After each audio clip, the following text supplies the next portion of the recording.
Hello, my name is Diego Maldonado, and we're here to talk about variable fonts on the street signage of São Paulo, where I come from. If you take a walk at São Paulo streets, you'll be able to find some signage from the last century. They are from 1915 to 1973, according to the City Hall. They're still at their original places. There was a time before the coronavirus that you could walk the streets freely. Well, that time I took some photographs and started to do a little research about this signage. Last year, I wrote an article about this and dig a little deeper on the history and about these forms. It called my attention that the variable font concept was there at those 20th century signs and in a mechanical way. So I thought maybe I could do a variable font inspired on this. As you can see, this is a work in progress, but I have something going on. I couldn't find the name of this typeface, and I found the signs in other cities and states of Brazil. If it happens that you know about it, you can tell me. Back to my typeface, this is my design space. I have a compressed master, two condensed masters with the light and the bold or regular and bold, and extended master with regular and bold. According to the São Paulo law, the signs has to be a blue background and white letters and has to be at most with 25 characters. It also has to be 45 by 25 centimeters. So you can see at the top of the sign, you have if it's a street, an avenue, a plaza. Under you have the name, and under that, the sub-district. That's optional. We have nice ligatures here too. You can see that engineer, like this should be written engenheiro, it's condensed by an RO, so eng RO. And at the bottom, we have a O that is a contraction for subdistrito or subdistrict. I brought those ligatures to the front too. You can see that this is not a super high fidelity revival. I have an inspiration, as I said before. I brought the flavor, and still some things I've changed. I still have to do this alternate R. There are also some signs with small caps, so I also brought that to the font. I did a monospaced font, and the original version is not. So it's not a completely monospaced because we have the small caps at half width and the ligatures with double letters double width. So my rules are that. I think if you have like a limit of 25 characters, it should be a monospace font because then you can control exactly. If you have larger characters or condensed characters, it will be a difference on this length of the 25 characters. I can say that I did monospace because of that, or you can say it's because I had like a couple months to do this font and I wouldn't have time to kern it. You can choose your answer. You can see this full article in Portuguese at notdef.com.br/blog.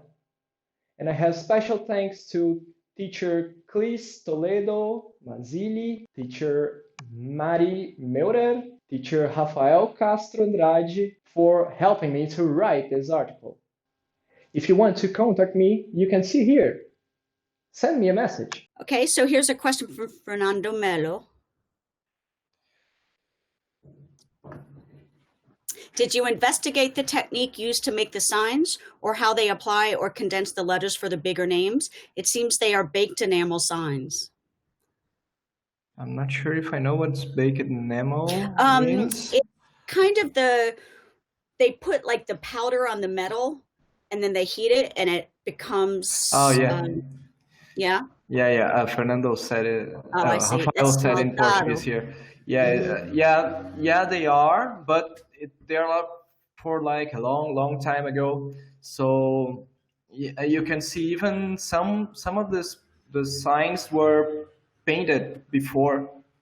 Sorry, painted after, painted like today and these days, and they are the technique of the I suspect like the technique of the letters were like something like a pressed version, something like they do with the car plates used to. Well, I think the car plates something that like that. Hmm. I was talking to some other researcher, Cristiano, that was researching this car plates, and I think it's the same. And I try to reach contact with someone.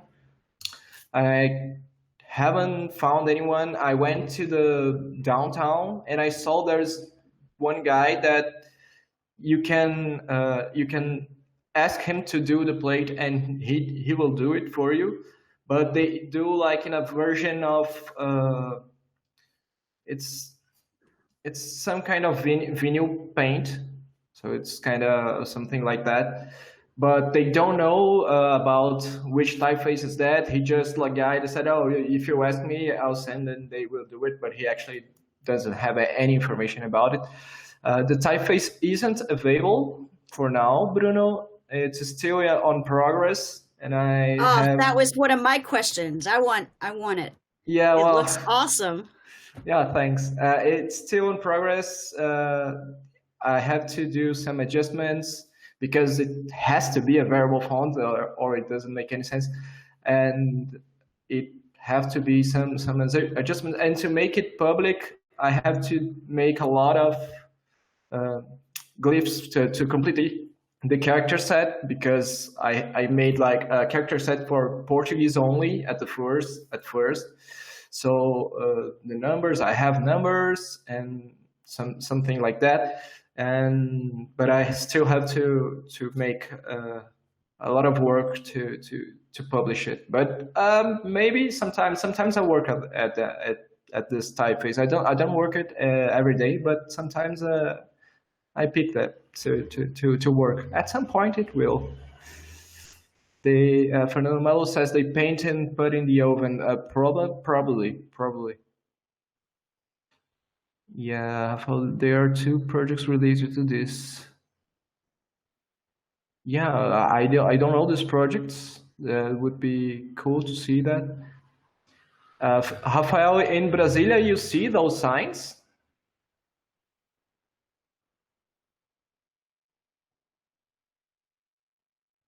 I'd also Not like to see, really. Yeah. not really. I mean, it's very similar to the ones I've seen in Germany and smaller towns in France as well. Absolutely not in England. They have that a different style.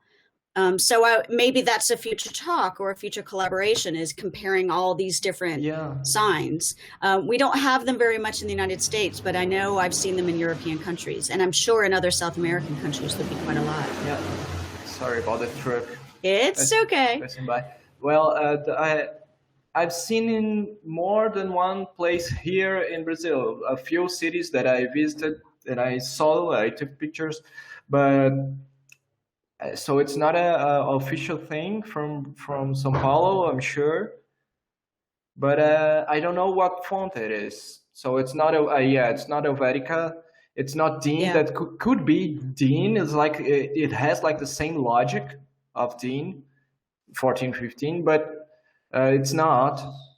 So, and it have these variations of the art that is something that is nice, that they said, oh, we have to make it super condensed so the art changes.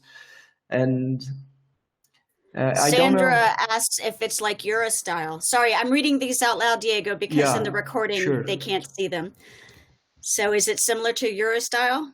Um, you could say so. It's similar to Eurostyle in a way. I don't think it's on purpose, but Hmm. yeah, Yeah. Fernando was right. I think this is earlier because Eurostyle is from the 70s, right? Yeah. This is 19. 60s. Yeah, this is 1915. So Mhm. it's way earlier, but kind of look the same as in some points. Well, it's a functional typeface. I mean, it's something that I don't know, it felt very industrial, but also Totally. very applicable in cities. So it's not surprising that we would see different versions of it over a period of time. So, yeah, I have that book actually, the London Street Signs book by Alistair Hall. Um, Oh, I'll keep this link.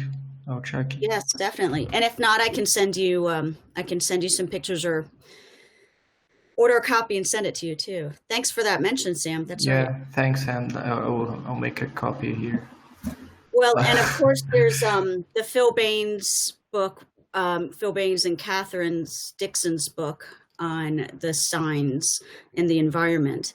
And if nothing else, it's just a great context to be able to balance. Yeah, part of the idea to bring this to ATypI is just to people see and tell me that, Yeah. because say, oh no, this happens in I don't know, this happens in India, this happens in I don't know where else, because I couldn't travel that much.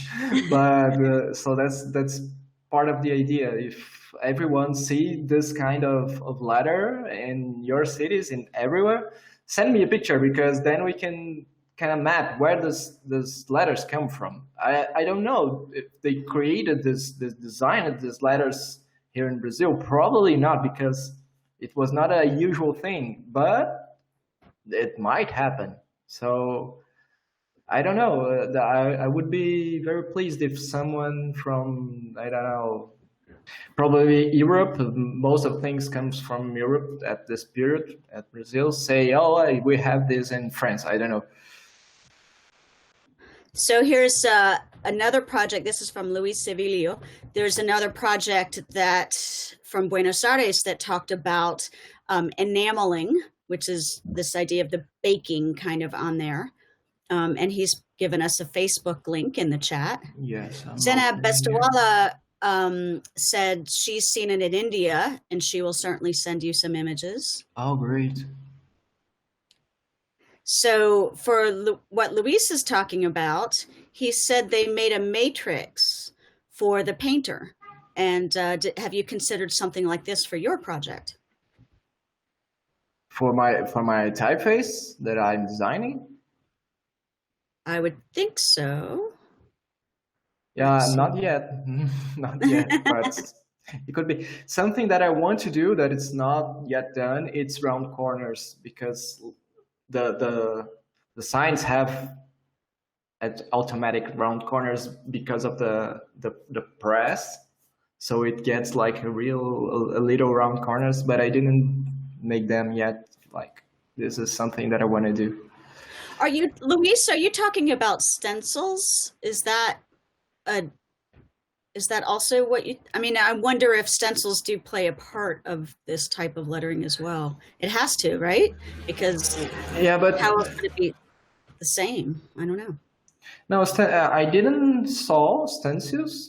Today it's like they cut vinyl or something with so it's not actually a stencil, but we have some signs here that simulate those previous. So it's something interesting. You can go like downtown from people Brazil here or São Paulo probably know at the street called 25 de Março, that they have some signs there that mimic those old plates. So plaques. It's plates is okay.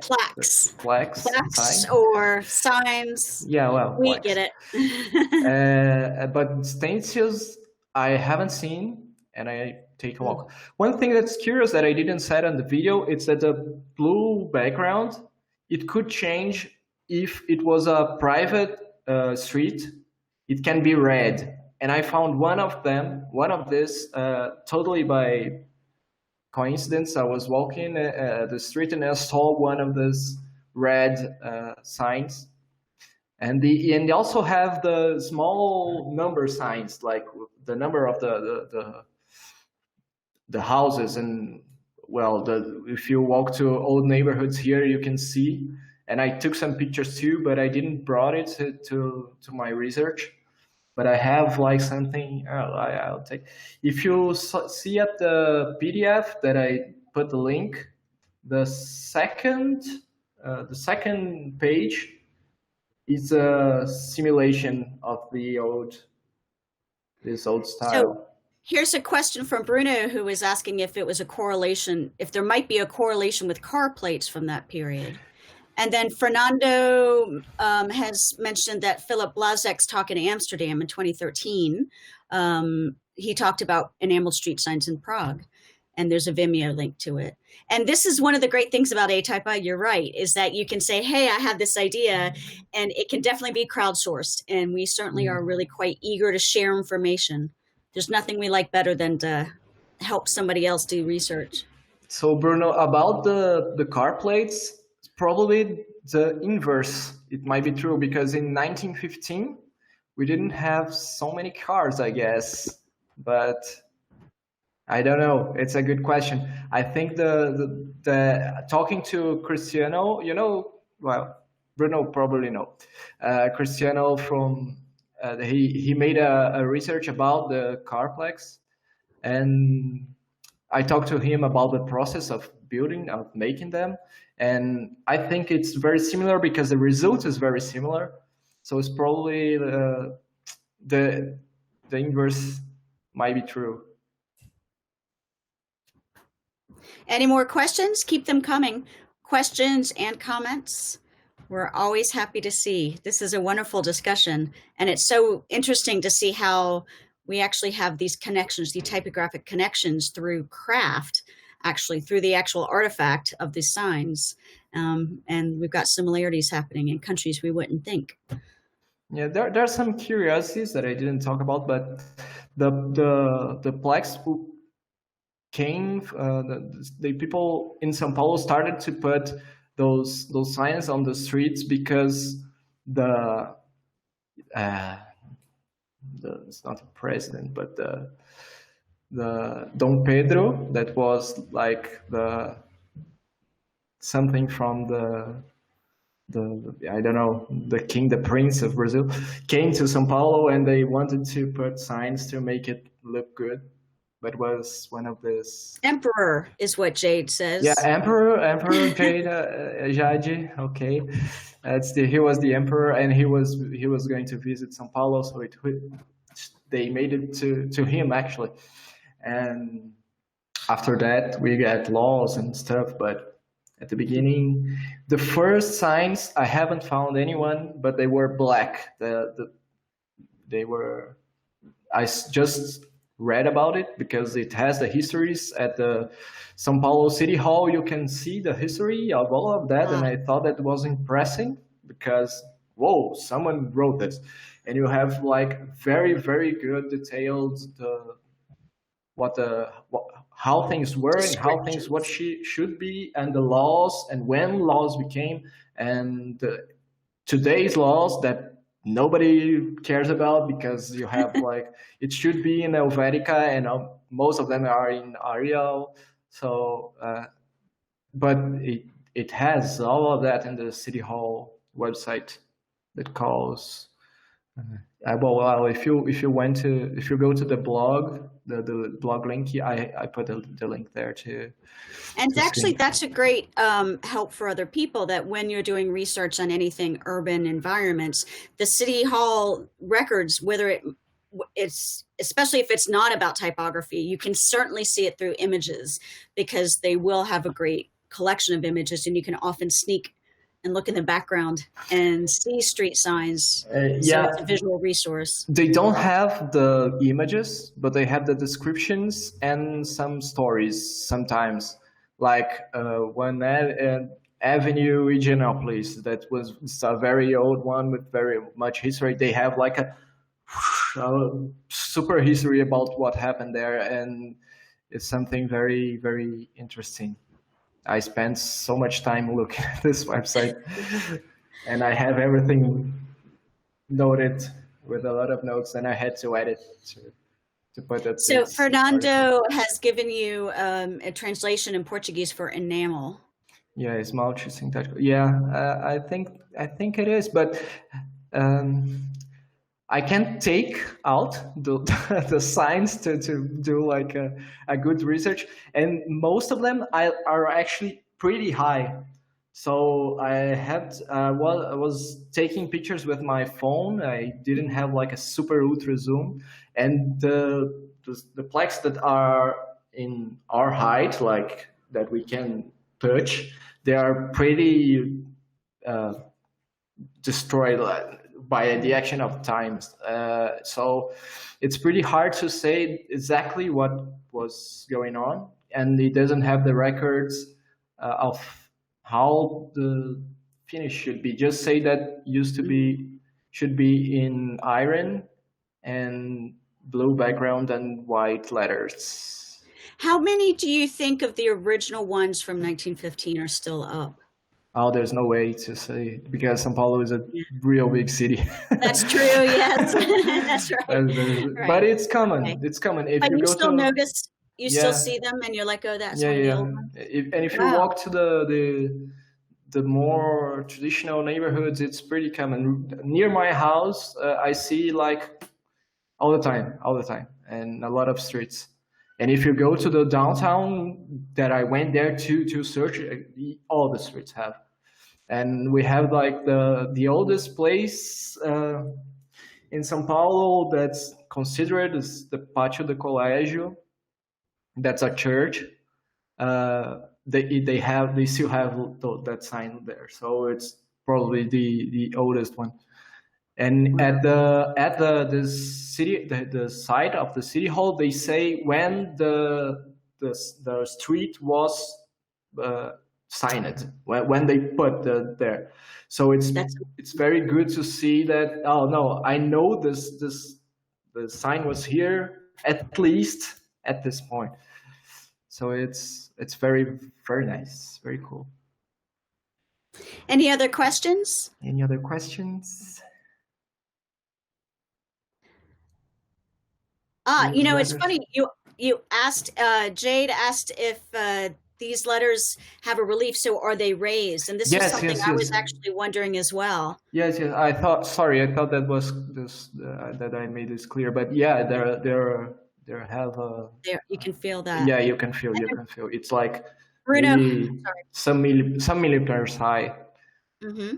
Where the Bruno has asked if there were diacritics on it. Yes, some of them have diacritics, and they're pretty weird. So in my typeface, I kind of recreated them to make it more systematic. But you can see if you enter the link that I sent, Bruno, you can see that some of them that have circumflex and acute, but they have like totally nonsense designs. It looks like so sometimes you think they were added afterwards, so they weren't considered with part of the letter as they made the sign. They were the letters were first, and then diacritics were added second. Yeah, maybe that would be a sign that this came from outside Brazil, because right. But I never thought about it. I just thought about it. So that could be a sign, but they have and cedilla, it's common too. Right? We have cedilla all the time, but the acute and the circumflex are really, really interesting, because the variation of the width of the letters, they sometimes get like very, very weird designs. The two too, but what I see most is circumflex. What came to my attention, because it sometimes have like almost a brush type of designs, and it's very, very weird. Have you been able to investigate anything from the Portuguese side of it to see if what was happening in Portugal, were they making signs around 915 like this? No, I didn't. But there are some signs of that from the orthography of Portuguese that helps me, because some plaques that says it's written in a form that after a few years or after some years, it changed the way you should write that. So right. we have like those signs that, okay, this is from this year to behind, because after that we changed the way we wrote. That's very convenient. Yeah. Having all that. But all right, so we had a comment on the PDF. So if you all are interested in looking at his PDF, it's further up in the chat. If you go about a quarter of the way down, you can get the link for it. Yeah, it's all written in Portuguese, but you can see the photos. That's okay. Typographers like pictures. That's good. Yeah. That's no. At this PDF, we have like only very specific data written, like the name, when the description, sometimes things that are very like I don't know, some official details, but the important thing is the data of that it was put that sign on, that is written on the City Hall's website, and the pictures. I think it's the most important thing on this PDF.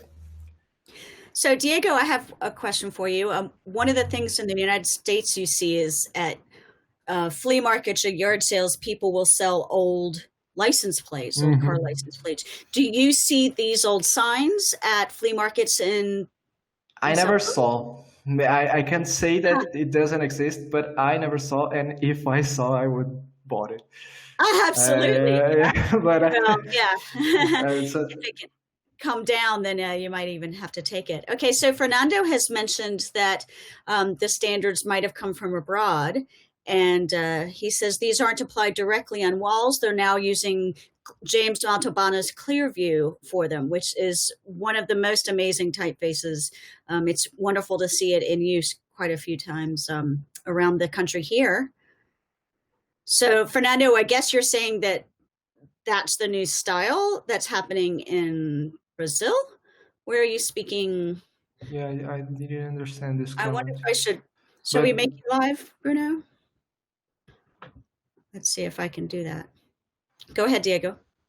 Oh, yeah. Those signs are always on the walls. And it's cool because you can see it. Sometimes it's in a house and you say, oh, that house has been there for some time. And it's very curious. I'm saying that Signs Diego research are from back in the days. Yeah, they're very, very old. From 1915 to 1973. After that, the sign law changed and there's a new way to Why do you use. think the sign law changed? I have no idea. I just read about it. Okay. Yeah, I wonder maybe because it's I think the city is growing fast like that this time. So probably the demand for signs were growing, and so probably they changed the way to do it, but that wasn't part of my research actually. I was looking only to the type and the signs, and to make it a variable font about that. And as actually almost everybody knows that's done typographic research, we know that it's really hard because you leave out a lot. You have to be aware of it, and you can't do it all. And I was doing that on a subject at the University of São Paulo, so I had like time to do that. I had a few months to write and do the first moment of this typeface. I had to I had time to make a paper. Actually, I say it's an article, but it's a paper. It's a scientific paper. For us, it's a in Portuguese we say paper as artigo, that is close to article, so it make a mess. But I had to. So that's why I had to do it very fast and make it like a close look to something, because I didn't have time to do it all. But it's always a keep on going. You can. There's no end of this. That's right. As we say, you never finish, you just stop. Yeah. So, yes. You're banned. All right. Any more questions? If not, we'll wrap up where this is. Last chance. No? All right. Well, you can always contact Diego directly through this conference program, or even on the Slack channels. And Diego, there's some thank yous there. And Diego, do you want to put your email address there so if people see signs of a similar nature, they can fire them off to you? This is my email. You can contact me at my Instagram too. My Twitter, I don't use it very much, but yeah, well, you can send me a message there too. You will find me by Diego Maldonado. It's my Twitter. It's Diego and Mauro. Yeah. Wonderful. And I spell it wrong.